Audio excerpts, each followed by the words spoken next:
Good morning, everyone. This is Commissioner Starr. Today is Tuesday, October 14th, 2025, and we'll call this meeting to order at 8 a.m. As a reminder, our call-in number is 1-971-254-3149, conference ID 866-914-607#. Before we get started, I'd like to remind everyone to mute their phone. You can do this by pressing *6. Please unmute yourself when called to speak. Again, pressing *6. It's very important for all others to remain muted. Thank you. Okay, well, I know that Commissioner Fournier is unavailable to join us this morning. I do not see Commissioner Bell with us this morning, so I'll give her a quick shout out. She probably told me and I probably forgot. Okay, I do not see Commissioner Bell. If she joins us, we will welcome her, or like I said, probably I knew that and forgot. Okay, so we will kick off as we do every one of our calls with Adventist Health Tillamook. Good morning, Eric. Hey, good morning, Commissioner. 10 patients in the hospital today, plus one brand new baby. 12 surgery cases. Ambulance crews did 3 911 transports, 3 transfers, no transports home yesterday. 98 patients boarding in emergency departments across Oregon. That's 1 less than yesterday. 257 discharge delays, and that's 7 less than yesterday. We were honored to receive an award from the Oregon Office of Rural Health a week and a half ago at their conference. It's a what do they call it? Commitment to Quality Award, I think it is. And it has to do with our rural healthcare delivery by improving access for underserved and high-risk patients through community-based nursing services. And what we do is our care coordinators actually leave their clinics. All 6 of our clinics have care coordinators, and they go out into the field and out into homes and help people where they're at. And from December of 23 till May of 24, we had 103 patients that we served, and the data showed that there were notable improvements in medication adherence, access to care, self-management, engagement with primary care, and overall improved medical outcomes.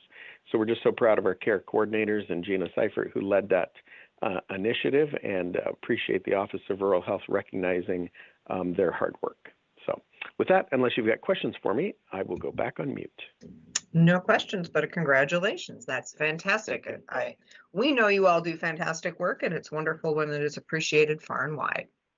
Yep, thank you so much. Thank you. Okay, we will move on to the Coastal Caucus, and I believe I see Representative Javity with us this morning. Good morning, Commissioner. Good morning. This week is a fairly quiet week for the Capitol. There are no major events happening in Salem, and so we are in the district as legislators for all week and likely all of next week.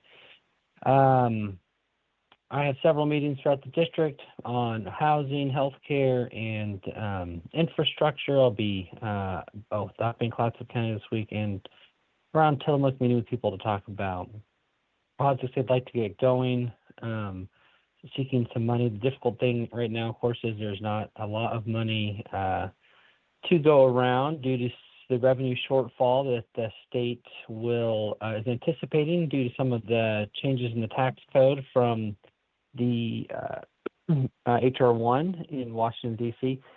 We're actually looking at cuts, which is where a lot of my focus is right now, to see how those cuts are going to impact our healthcare system, everything from individual providers all the way up to hospitals. I know we talked about it before, that the maternity unit up in Seaside at Providence Hospital is officially closed now, and those moms who need to have their babies will most likely go to Columbia Memorial Hospital.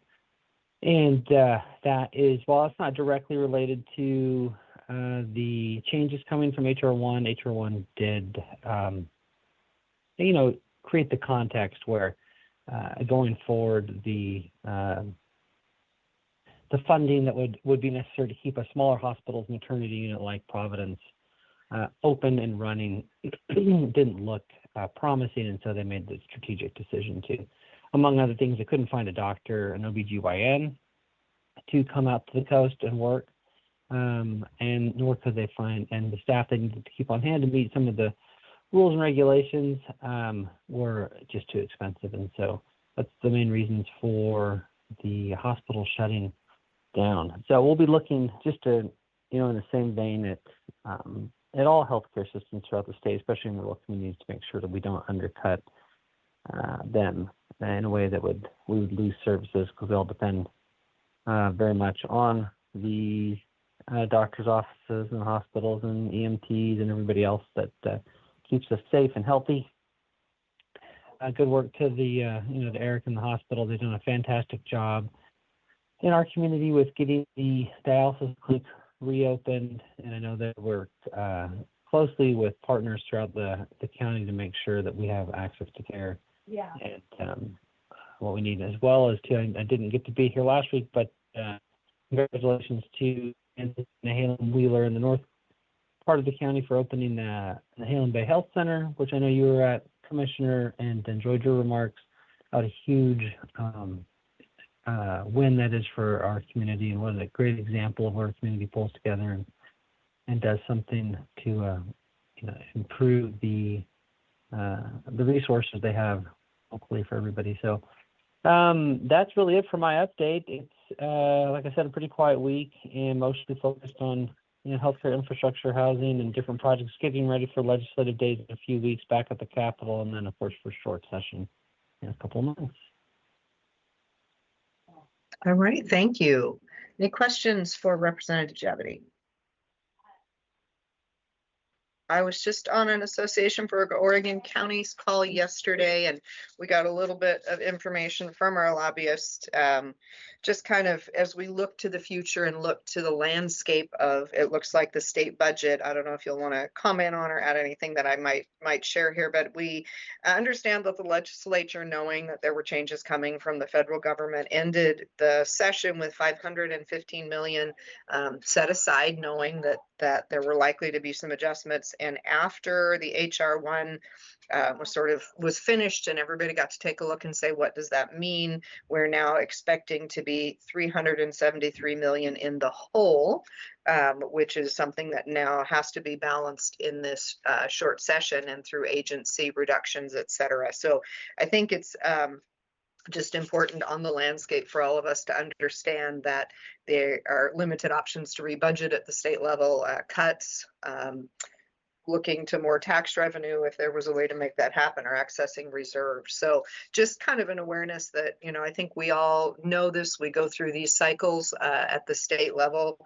where the budget is good, and cycles where the budget is not so good. And that trickles down to counties as the cuts have to be made at the state level. Some of what gets cut are the payments that do come to counties. So just kind of a heads up for our community that we're kind of all in this together. And obviously, Representative, that'll be a landscape that you would be playing in when you get back in a couple of months to Salem.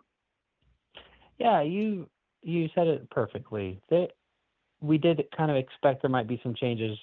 The magnitude of those changes are bigger than we thought.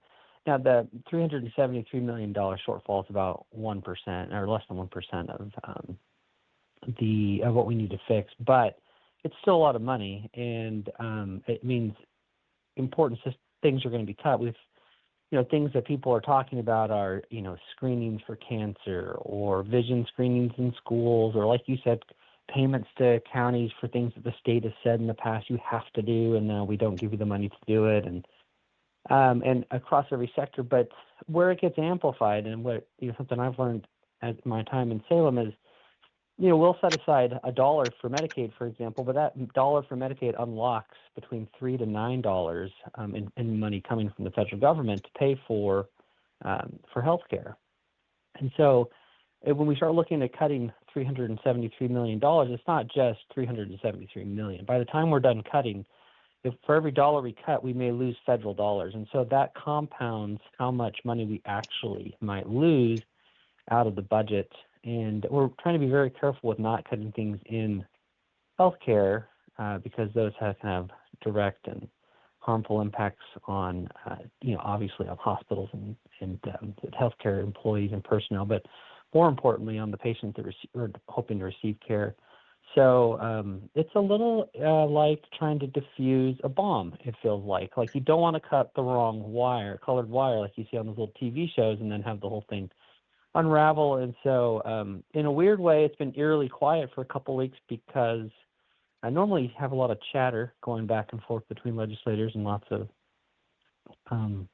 about ideas and bills coming up. But it feels like everybody is nose deep in the budget right now, trying to figure out what can be cut and what those impacts will be. And everybody's trying to, everybody kind of has their area of expertise too. So while I may feel more comfortable with healthcare, I don't get to spend a lot of time on education. And so we're all kind of in our little areas trying to figure out what is happening. And we'll get back together and start sharing those ideas. And like you said, the agencies are coming up with cuts. The governor's asked for 5% per agency. And we'll see what they're coming up with, and then look at the end at what the menu of options are, and then start figuring out how to get there. The other option is, and we haven't really talked a ton about because it's not something that we are going to go to immediately, would be just disconnecting the state tax forms from the federal tax forms, which would mean things like some of the cuts coming from the federal government are on like no tax on tips and no tax on overtime work and then increased tax cuts and deductions for businesses for things like research and development and purchasing equipment. And after you do all that deduction on your federal tax form, whatever you're left over with as your income, it then gets passed.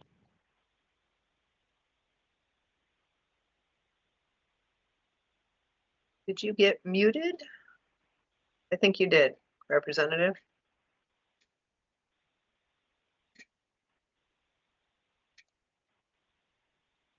So we can't hear you, you're muted.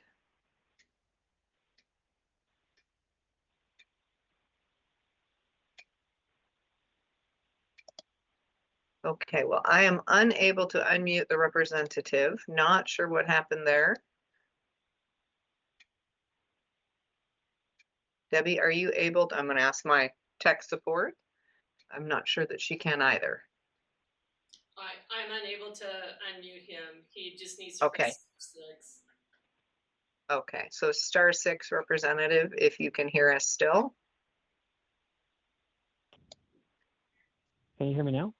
Oh, we can. Thank you. I don't know what happened there. You were talking about the linkage between the state and federal tax cuts, and all of a sudden you went muted. So I just real briefly, one of the other options that we're looking at, depending on what kind of cuts we're able to come up with, would be disconnecting state from the federal taxes. And in the simplest way that I can probably put it right now is that when we do our taxes, we all start with the federal tax form. We compute how much income we've earned and how many deductions we get, and then whatever's left over is our taxable income, and that number passes on to the state tax form as our starting point.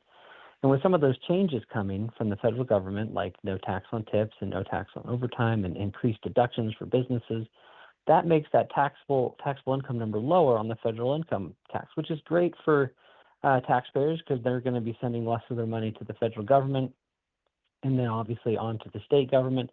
The trouble is that's where we've gotten in the spot as a state where we thought the cuts would be, or the change in income for the state would be about $500 million. Has turned out to be about $888 million. So one thing the state might do is say, we're not going to take the taxable income number from the federal forms. We'll start with your gross income, just like the federal form starts with it, and then we'll have our own deductions, which means taxes at the state level per taxpayer could possibly go up. Now, that's not where we're going right away. We're going to look at just cuts to see if we can find ways to squeeze a little bit more juice out of the orange. But if we can't get there, that might be where the state has to go. And I'll try to keep you guys updated as we get more information about that. But for now, like you mentioned, we're going to try to find how to reduce spending and not cut too much out of things like healthcare and education and other important programs that the state and the counties and the cities administer that people depend on. Thank you. Appreciate that. Appreciate that information. I know before I became a county commissioner, I never really thought about how our local, state, and federal tax systems were connected.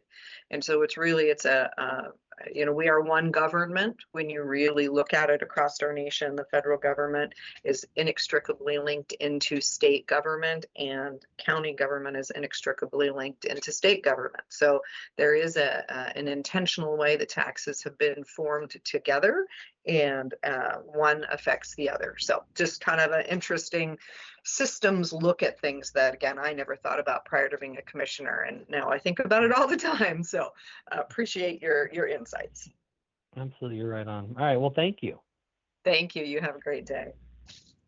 Okay, we will move on to the Tillamook County Community Health Center. Camille, good morning. Good morning. October is National Health Literacy Month. We observe this every October to raise awareness about the importance of making health information easy to understand and the healthcare system easier to navigate. Health literacy is the degree to which people can get, process, and understand the information and services they need to make informed health decisions. A lack of health literacy can have negative side effects on one's health and well-being, such as poor self-care, worse health outcomes, and a less frequent use of preventive care. There are many ways to improve your health literacy as a patient. Here are 6 tips that will help you make the most out of your next doctor's visit. 1, make a list of current medications. Be sure to include how much you take. Number 2, be aware of any allergies or sensitivities that you may have. 3, know your family health history and bring a record of your medical history. 5, write down any questions you have ahead of time. Think about bringing a family member or friend for support. And finally, preparing your visit ahead of time is very effective. It can help you listen carefully and advocate for yourself when needed. This month, you can learn more about how you can take charge of your health at TillamookCountyWellness.org. Next, the Community Walk-in Vaccine Clinic is now open on Mondays and Wednesdays at our new Main Street Clinic location at 800 Main Avenue in Suite A here in Tillamook. The vaccine clinics have the flu shot and the updated mRNA COVID-19 booster, both available. The pneumonia vaccine is also available for those 65 years and older. The walk-in clinics are being held. It started on Monday through November 24th on Mondays and Wednesdays. Hours on Mondays are 1 to 6 p.m., Wednesdays 9 a.m. to 4 p.m. Vaccines are also available at local area pharmacies. If you have questions about any vaccine, we encourage you to speak with your primary care provider. We also want to remind everyone the importance of other safe and effective vaccines, such as the Tdap, to protect yourself and your loved ones against such illnesses as tetanus, diphtheria, and pertussis, which is still currently circulating in our community. You can find these vaccines at our main health clinic and many other primary care providers and local pharmacies. We want to extend our heartfelt gratitude to dermatologist Dr. Westrom, who has volunteered his professional time here in Tillamook for the last 3 years. As he wraps up another season, we want to thank him for bringing this specialty care for the benefit of our community members. It's not too late to see Dr. Westrom before he leaves for the winter after the 22nd of October. If you'd like to book a dermatology appointment, you can call 503-842-3900. And finally, we want to remind everyone that the Great Oregon Shakeout is taking place on this Thursday, October 16th at 10:16 a.m., where we will practice drop, cover, and hold on in response to an earthquake. Now is the perfect time to review the steps we can take to stay safe during an earthquake. As we continue our commitment to the health and safety of our community, we highly encourage individuals and families to be ready and able to support themselves in the event of an emergency. You can visit www.shakeout.org /Oregon for helpful resources to ensure you're ready and to help protect yourself and your family, friends, and community. The TCCHC staff will be participating by holding our own evacuation drills at each of our locations during that time. And I want to remind anyone listening, you may be aware, but if you aren't, that Tillamook County will be sending out an emergency tsunami alert on October 16th at 10:16 at the same time as the Great Shakeout. This is a drill and not an actual emergency. And that is all I have for today. Thank you, Camille.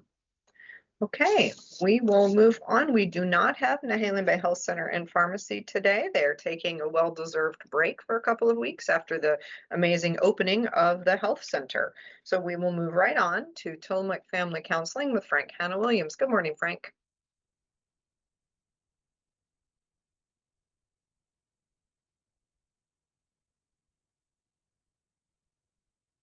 Looks like you muted, Frank. *6.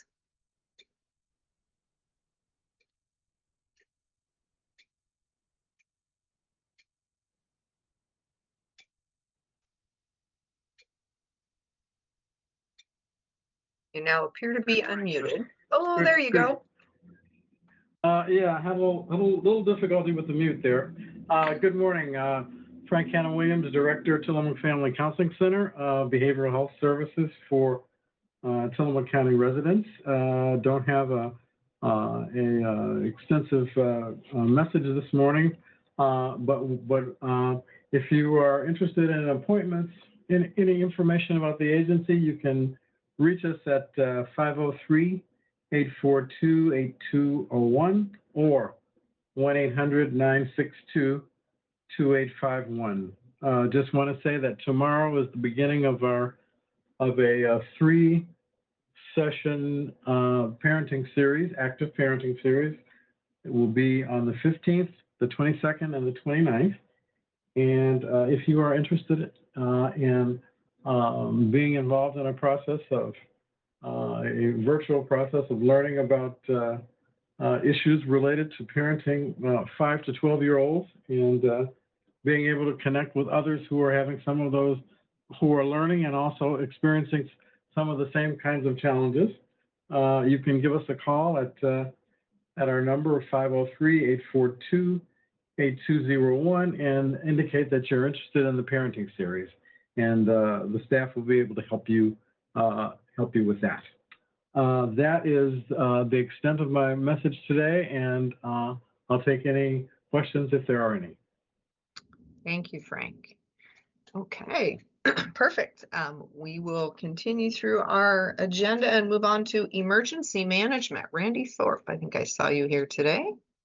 You bet. Good morning, Commissioner. Good morning.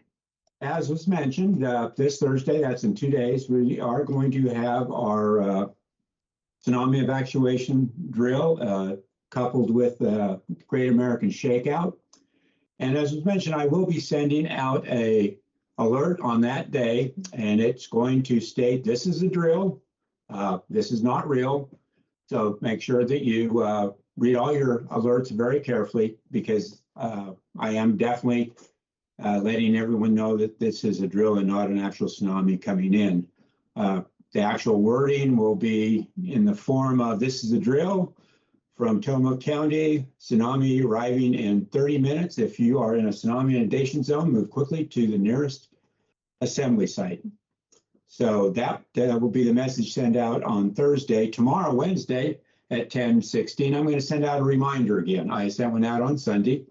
And I'm going to send out another little reminder, just reminding everybody that we are going to have that drill on Thursday. And I'm hoping that that also prompts a lot of more involvement from a lot of additional people on that. So, and I've dropped on our County Emergency Facebook account, there is some tremendous, great tsunami evacuation zone maps and some information on the U.S. tsunami warning system. And they're kind of long, and I'd probably mess it up if I told you, but definitely just go to our Tillamook County Emergency Management Facebook account. And I've got the links to the evacuation zone maps, which is a great way to print out your own little map of your exact area where you're at. And then there is this other website. It's the U.S. Tsunami Warning System website. And it is unbelievably got so much information on you. It gives you more information than what you really want to know about tsunamis. And it gives you a lot of information. You can track any type of tsunami throughout the entire world. And you can see the alerts that are being sent out, the warnings that are being sent out. And it's just a great website. I would recommend that you definitely bookmark that on every device that you have. And like I say, those are on our Facebook account, or you can go to the county emergency management webpage. And I've got the links there. You just go to the emergency preparedness menu there on the left, and you click on that, and it'll bring up that page. And I've got all those links right at the top. Also got the link on how to sign up for alerts. So anyway, I just urge everybody to definitely download and look at all three of those alerts that I've just, the web links that I've told you about, because they're, like I say, it's great to have as much information as possible. And these are from very legitimate, trusted, vetted, whatever you want to call it, sites. So information you get on those is definitely, what do they call it? Ground truth. So anyway, with that, I hope you all have a great, wonderful couple of days here with the nice weather, and hopefully it won't be too bad on Thursday, but I hope we have a little bit of bad weather, because we hate to always do our exercise and drills in perfect blue sky days. So a little rain would be nice, but that's all right if we don't. So anyway, I'll turn it back to you, Commissioner. Thank you, Randy. Okay, well, hopefully we are all ready for the Great American Shakeout. That's definitely something everyone should be participating in. Okay, moving on to the Board of Commissioners, and it appears I am your lone commissioner today, so I guess I will both start and finish the commissioner section. First off, I attended the Alcohol Drug Policy Committee Roadshow last week, which is a really great opportunity. The Alcohol and Drug Policy Committee is a state-level group of folks who are charged with creating a strategic plan for how the state of Oregon, in coordination with 14 of its agencies, will systemically approach the issues that we have in Oregon with substance use services. So it was a really good conversation. I think there were probably, I don't know, maybe 40 people there from across Tillamook, Clatsop, and Tillamook, Clatsop, and Lincoln counties. Great opportunity to learn more about the state's approach. What was really, I think, validating was that, you hear me talk about here in Tillamook County, we have a group called Our Tillamook, which is looking at the system in Tillamook County for how we approach and address substance use disorders. And the overarching goals of our group locally match those of the state locally, and many of the actions that the state is prioritizing for their agencies are the same actions we have prioritized locally. So it was good to see the alignment, that best practices and good thinking is going from the grassroots level of our Tillamook County agencies all the way up to the state, and is in alignment. We'll keep our eyes on that plan at the state level as they put it into practice, because hopefully that will mean there may be supports that come to us from the state as they put that into practice. So it was a great meeting to be a part of, and again, just very validating that the work we are doing locally, while I know that it feels like it is never enough, because it is not, is good work, and that we're on the right track. So that was a great meeting to attend. I spent a good portion of Friday and also yesterday attending the Association of Oregon Counties steering committees, learning about all of the different legislation that passed at the state level over this last session and how it will come into play in our counties. So it was a great opportunity. We also had just some educational pieces that come to us. We had a superb presentation in the Natural Resources Committee about this last fire season, what was different about it. It burned just so many fewer acres than in previous years. We learned about what both the Fire Marshal's Office and the Department of Forestry had for equipment. We've got some new airplanes and different things that have made a huge difference in being able to get on top of fires quickly and keeping them small. So it was a really good look at our fire system across Oregon and to understand the improvements that have made to try to protect against wildfire. Wildfire is among the top concerns for the state of Oregon going forward. I can't remember where the study came from, but there was one recently that I read, and it was an economic study, interestingly, but one of the biggest factors for Oregon and our economy is wildfire, because we have had such rampant wildfire. So it was great to hear from the fire marshal as well as Department of Forestry on what changes are being made to try to protect against that. So a great couple of days listening in on those meetings and participating in understanding what we have seen in the last year and what comes next. On Friday afternoon last week, I was able to be a part of opening the CARE homeless shelter, which is right here in the middle of Tillamook, right next to the CARE office. For those of you who've been watching it go up and wondering, yes, it is now open. There are two pieces to this sheltering community, and one of them is called the Anchor. It is a night-by-night shelter, and it is intended to be for those folks who have been sleeping on the street. We've seen them in our doorways, on the public lawns, those sorts of things. They now have a place to go on a night-by-night basis, where they show up about 9 o'clock at night is when it opens. They spend the night there, and then in the morning, I think they close at 8. So it's a safe, warm place to spend the night. In addition to that, there is a small shelter village that surrounds that night-by-night building, which is a space for folks who are ready to change where they're sleeping on a regular basis and want to come in and do some work toward getting into housing. So that is a fantastic resource for our community that adds to what we have already had in terms of our sheltering system. Many of you know that for many years now, Tides of Change has operated a domestic violence shelter, and that shelter continues to operate and is exceptionally valuable to our community, as well as Helping Hands, which has the sheltering out at the port, which includes both a night-by-night style shelter and a longer-term reentry program. So this addition of the operations at CARE rounds out our continuum of options in Tillamook, which is fantastic. It was exciting to have that open up. Last thing I will share about is yesterday I got to spend some time with the Salmonberry Trail Foundation and the Oregon Coast Scenic Railroad, walking and talking and looking at some of the challenging areas along the railway where we hope to build either a trail or rail with trail. And it was a wonderful opportunity to really dream a little dream with those two organizations together about how we can get that trail built, and how the Scenic Railroad can be a good partner in that. So good meeting. I look forward to things to come from that conversation. That is a complicated project that, while it feels like it's been going on forever, is in fact very much in its infancy as related to how we construct a trail. So it was a great grounding session for all of us on some of that work.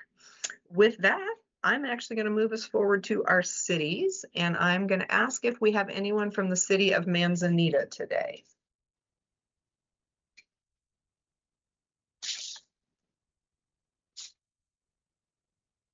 Okay, not hearing anyone unmute. I didn't miss anybody there. How about I think we have Mayor McNeely from the city of Rockaway Beach. Good morning, Tillamook County and Commissioner Scar. A couple of things this morning. Last week's internet outage impacted our October council meetings. We were able to hold the workshop and recorded it with an old school recording device. We opened and closed the regular meeting long enough to explain the situation and open an executive session.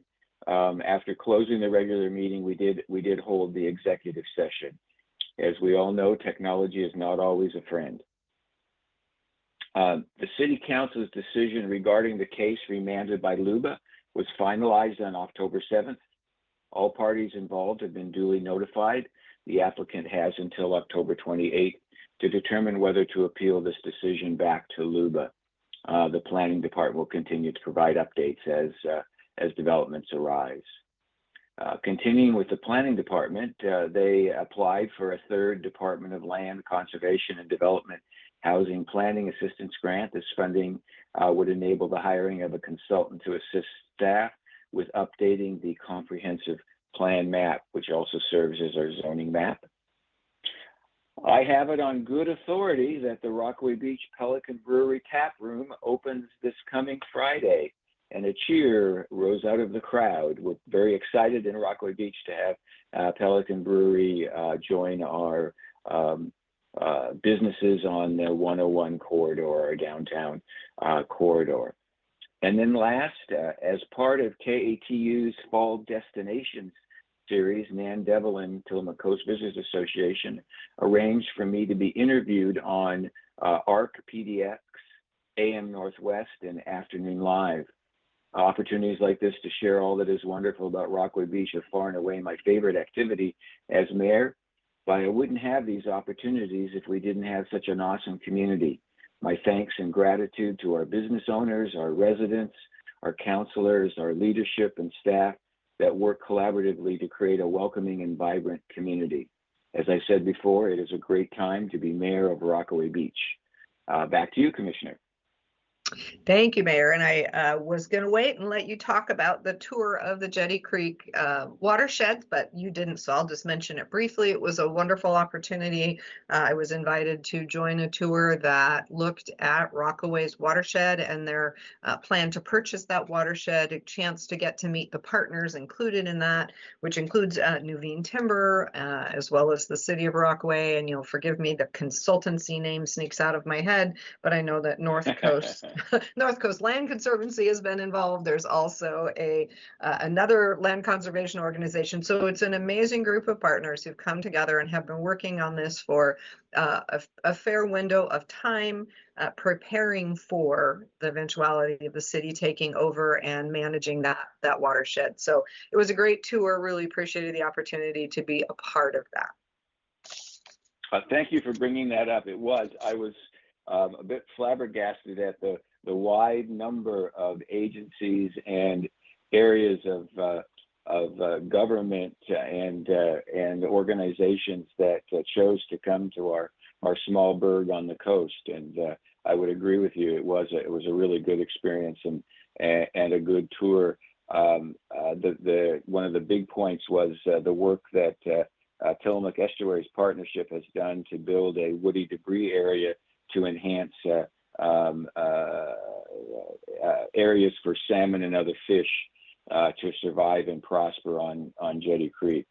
So a great project again between TEP and Nuveen Natural Capital.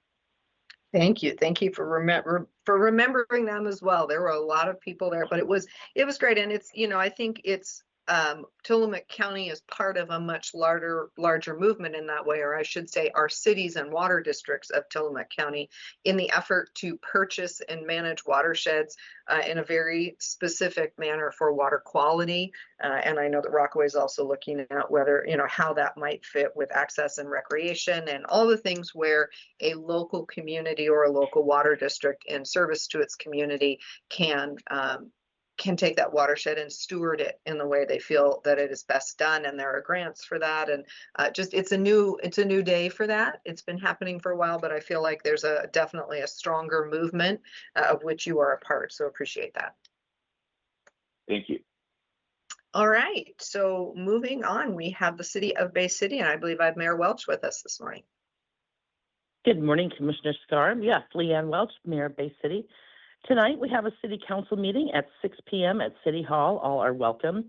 One of the things we're discussing is how to develop a program to reduce the inflow and infiltration from private sewer laterals that leak and add so much more water to our wastewater treatment plant during the wintertime. So we're just having initial discussions. I expect it's going to take us several months to develop a program. We are also participating in the Great Oregon Shakeout. Bay City has 3 assembly sites. The one is on 4th and High. We have one at Watt Family Park and on Bewley Street next to the old Handle Factory. So we will be having Bay City emergency volunteers at each one of those assembly sites and again, participating. So all of those in Bay City, feel free to participate. We are also hosting a trunk or treat on Friday, October 31st from 5 to 7 at City Hall. If you want to participate and dress up your car, come to either City Hall or on our website, and you can find a link to sign up. And our fire department is hosting a haunted house this year, so that'll be exciting. And the next coffee with the mayor and city manager will be October 28th at 9:30. So that's what I have from Bay City today. Thank you. Thank you, Mayor. Appreciate that. Okay, the city of Tillamook will round us out with City Manager Sean Lewis. Good morning. Good morning, if I could get myself unmuted here. Just a couple of things on our list. This week is National Teen Driver Safety Week. Our Chief of Police, Nick Troxel, and our entire police department want to remind everybody to be mindful of the teen drivers. Make sure your teens know the rules of the road, and remember it's ultimately parents who are in control of their teens. Teen drivers are extremely high likelihood to get in accidents just because of inexperience and stuff. So we want to make sure that we're teaching our teens safe driving habits, and for parents to model safe driving behaviors themselves and have discussions with your teens about choices you make behind the wheel. So just want everybody to stay safe out there, and want to make sure that if you do see something, say something. Our police department does have a availability for text messaging, non-emergency lines. So you can send text messages to our police department to report a crime, and rather than calling 911 for non-emergencies. Additionally, we have some vacancies. Remember, we have a planning commission vacancy. This can be any person who lives or owns a business within Tillamook City can join our planning commission. And then we also have 2 city council vacancies right now. But for those, you do have to live within the specific geographic areas of the boundaries of those wards, which are Ward 2 and Ward 5. And if you want more information about where those are at, you can come chat with us here at City Hall. And then finally, we are there's going to be some bollards installed at the Henson Plaza. So just be mindful of the contractor and work going around there as we try to improve that space and protect it for the pedestrians that walk up and down it. But that's our report from Tillamook. Thank you so much, Commissioner. Thank you. We appreciate that information. Okay, with that, with a few minutes to spare this morning, I'm going to thank KTIL for broadcasting, everyone for joining, and I'm going to adjourn this meeting at 8:42. Have a fabulous day.